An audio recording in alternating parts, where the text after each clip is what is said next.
l'idée ici, c'est simplement de vous apporter rapidement et de manière vulgarisée quelques outils de grammaire qui vous permettent de voir que quand on commence à comprendre certaines notions en grammaire, on commence à entrer dans la compréhension. Et donc la grammaire est un outil essentiel pour entrer dans la compréhension. Donc rapidement, en guise d'introduction, il faut savoir qu'en arabe, on a deux types de noms. On a ce qu'on appelle al-ismul jamid, c'est un nom qui n'est pas tiré d'un verbe. Et on a al-ismul mushtaq. Al-ismul mushtaq, il est tiré d'un verbe qui est d'une racine de trois lettres. C'est-à-dire qu'à partir de ce verbe composé de trois lettres, fa'ala, je peux composer des dizaines d'autres noms. D'accord? Ça, c'est le principe de base. On a trois lettres de la racine. Et à partir de ces trois lettres, je peux composer des noms. Et on va voir tout de suite quel nom je peux composer. Premier type de nom, on a al-ismul fa'il. C'est un nom qui indique celui qui est actif, celui qui fait l'action. Donc, à partir de la racine des trois lettres d'un verbe, fa'ala, pour le transformer à ce type de nom d'action, je vais le mettre sous l'échelle fa'ilun. Exemple concret. J'ai le verbe kataba, écrire. On pourrait dire un écrivain. Katibun. Pour dormir, c'est nama. Pour parler de celui qui fait l'action de dormir, je vais mettre sur l'échelle fa'ilun, ça donne na'imun. Pour le verbe vendre, je vais dire ba'a. Pour parler du vendeur, donc celui qui fait l'action de vendre, je le mets sur l'échelle fa'ilun et ça donne ba'i'un. Deuxième catégorie de nom, c'est al-ismul maf'oul. C'est un état, un nom qui indique un état de celui qui subit l'action du verbe.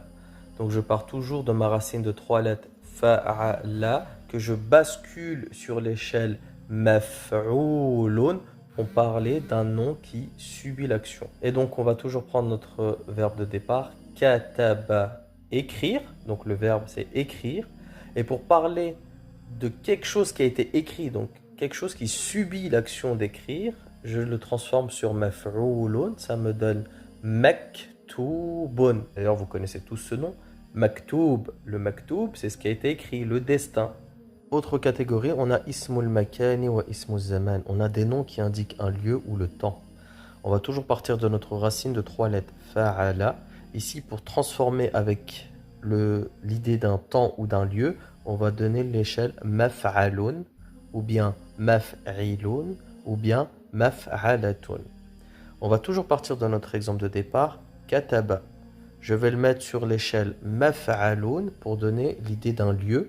Donc ça donne maktabun. Donc kataba, écrire, maktabun, une bibliothèque. Le lieu où il y a des écrits.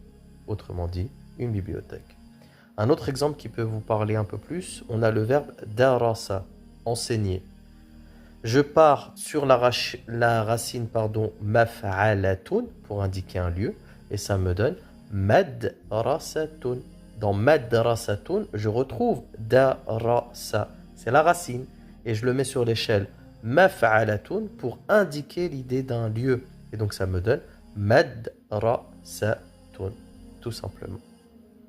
Dernier type de nom que l'on va voir aujourd'hui, ismul alalati. C'est un nom qui indique un ustensile, un outil. Pour cela, on a trois catégories d'échelles possibles. On a mif'alun, mif'alatun, mif'alun. Ça veut dire que si je vois un nom sur l'une de ces échelles, je sais que le mot indique soit le nom d'un outil ou d'un ustensile. On va prendre l'exemple de fataha, qui veut dire ouvrir. Si je veux parler de la clé, donc l'objet qui me sert à ouvrir, je le mets sur l'échelle de mif'alun et ça me donne miftahun.